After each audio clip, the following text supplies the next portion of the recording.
Hello students, आप सब कैसे हो। आशा करती हूँ आप अपने घर पर बहुत अच्छे होंगे और सेफ भी होंगे।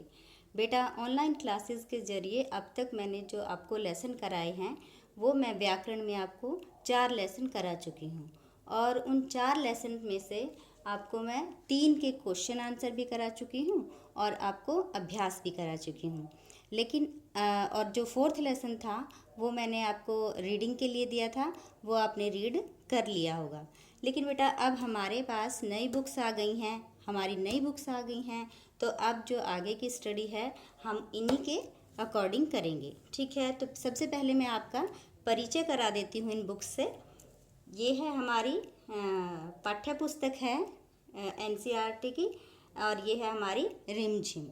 ठीक है, इसमें 18 लेसन है बेटा, और इनको मैं बारी बारी से आपको कराऊंगी। और ये दूसरी है बेटे हमारी व्याकरण, जो इस साल आपकी लगी है। ये है प्रियंका व्याकरण सरोवर। ये देख लीजिए, ये सेम बुक है, होगी आपके पास भी। ठीक है, तो अब जो व्याकरण में मैंने आपको पहला लेसन कराया था बेटा, वो था आपका भाषा, लिपि और व्याकरण। ठीक है, लेकिन जो हमारी नई अब बुक आई है उसमें जो एक और शब्द है वो जुड़ा है बोली। तो अब मैं आपको बारी बारी से इनके बारे में समझाऊंगी। पहला है हमारा बेटा भाषा। तो अब हम जैसे कहेंगे भाषा क्या है। ठीक है, अब मैं बोल रही हूँ, आप समझ रहे हो। ठीक है, और जब आप क्लास में होते थे, जब मैं आपको समझाती थी या कोई क्वेश्चन होता था आपका, या फिर आप कोई और क्वेरी होती थी तो आप मेरे से पूछते थे, तो मैं आपको उसका उत्तर देती थी। यानी जो मैं बोल रही थी वो आप लोग समझते थे, और जो आप कहते थे या जो कहते थे मुझसे वो मैं सुनती थी और समझती थी, और फिर हम आपस में इस तरह से बातचीत करते थे। तो यही होती है हमारी भाषा, यानी आदान प्रदान के साधन को हम भाषा कहते हैं।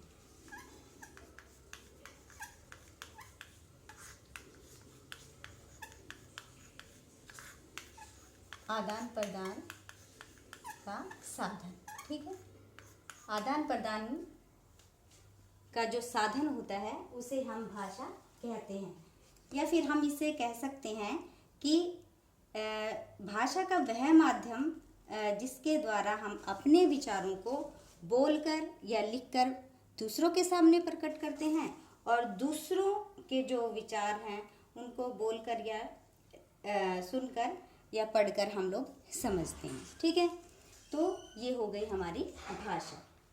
अब है बेटा कि भाषा के कितने रूप होते हैं। भाषा के बेटा दो हमारी जो बुक है इसमें बताए गए हैं 3। भाषा के 3 रूप बताए गए हैं। ठीक है,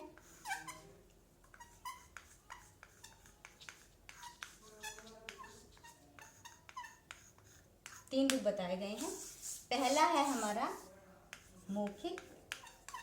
मौखिक यानी मुख से जो हम बात कहें वो मौखिक कहलाती है। दूसरा है बेटा लिखित, यानी लिखकर कोई बात कही या समझाई जाती है। तीसरा है बेटा हमारा सांकेतिक, यानी संकेतों द्वारा जब हम किसी को कोई बात समझाते हैं। ठीक है, तो इस तरह से हमारी बुक में इसके 3 रूप बताए गए हैं। लेकिन जो हमारा तीसरा रूप है बेटा, इसको क्या है, कुछ विद्वान मानते हैं और कुछ विद्वान इस रूप को इसके रूप में नहीं भी मानते। क्यों? क्योंकि कोई भी चीज़ हम क्या है संकेतों द्वारा ये कहते हैं। जैसे मैंने कहा है ये कितना है, मैं बोल नहीं रही हूँ, केवल आपको दिखा रही हूँ तो आप समझ जाओगे। फिर ये आप समझ जाओगे। अब दूसरा है ये बोला या मैंने ये किया, तो ये विक्ट्री का साइन है, ये हम समझ जाते हैं। तो क्या है कि संकेत द्वारा हम कुछ चीज़ों को तो समझ लेते हैं, लेकिन प्रत्येक बात को हम संकेतों के द्वारा नहीं समझा सकते। इसलिए हमारे कुछ विद्वान इसको भाषा के रूप में नहीं लेते। और भाषा के मुख्य रूप से हमारे 2 रूप होते हैं। पहला है हमारा मौखिक और दूसरा है हमारा बेटा लिखित। ठीक है, अब आती है बेटा बोली।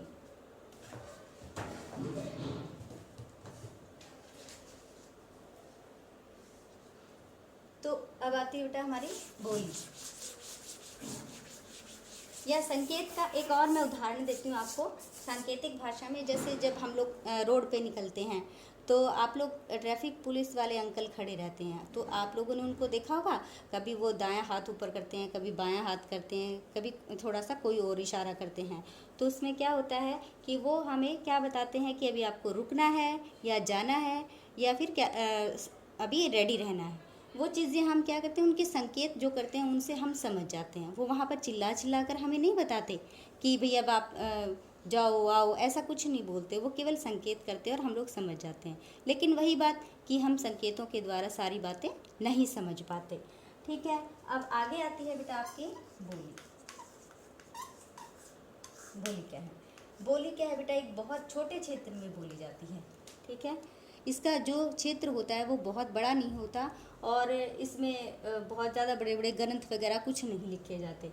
भाषा जो होती है एक बहुत बड़े भूभाग पर बोली जाती है और इसमें बहुत से किताबें और ग्रंथ वगैरह लिखे भी गए हैं। ठीक है, बोली का क्या है कि ये छोटे क्षेत्र होता है इसका और छोटे क्षेत्र में इसको बोला जाता है। क्योंकि हमारे देखो, आपने सुना भी होगा, हमारे जो बड़े बुजुर्ग थे वो हमें कहते थे 4 कोस पर पानी बदले 2 कोस पर बाणी।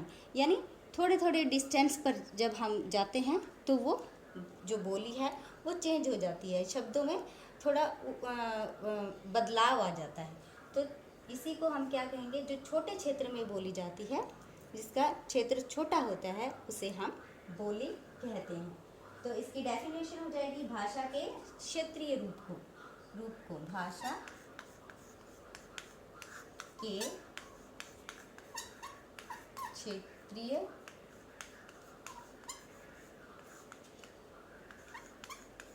रूप को बोली, ठीक है, कहते हैं। ठीक है, भाषा के क्षेत्रीय रूप को हम क्या कहेंगे, बोली कहते हैं। नेक्स्ट आता है बेटा हमारा लिपि।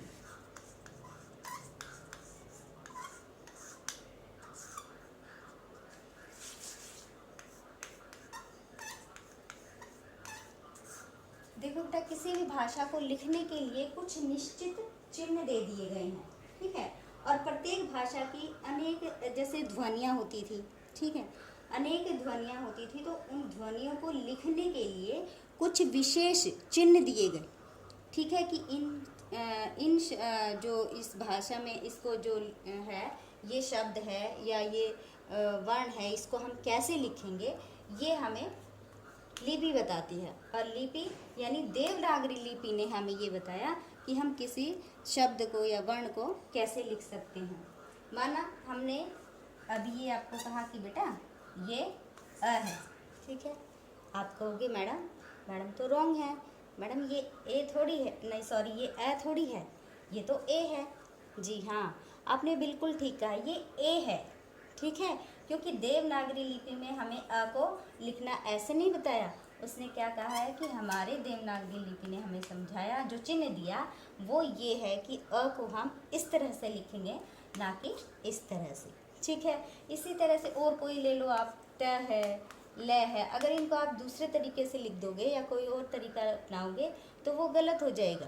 ठीक है, तो यानी हमें निश्चित चिन्ह दे दिए गए और इसका क्या हुआ कि लिखने के ढंग को। फिर है इसमें और आते हैं जैसे ए आ ई। ठीक है, क ख ग घ ड़, ये आते हैं और इन सब को क्या बोला गया, इनको क्रमबद्ध तरीके से लगाया गया, तो इनको बोला गया वर्णमाला। ठीक है, वर्णमाला, जो वर्ण का लेसन है वो नेक्स्ट आएगा, तो उसमें मैं आपको वर्ण के बारे में बताऊंगी, स्वर व्यंजन वगैरह क्या होते हैं या इनके रूप क्या होते हैं। इसको अभी तो रहने दो। ठीक है, तो ये हो गए बेटा, यानी लिखने के ढंग को, लिखने के ढंग को लिपि कहते हैं। ठीक है बेटा, ये था हमारा लिपि। अब लास्ट है, रह गया बेटा हमारा व्याकरण।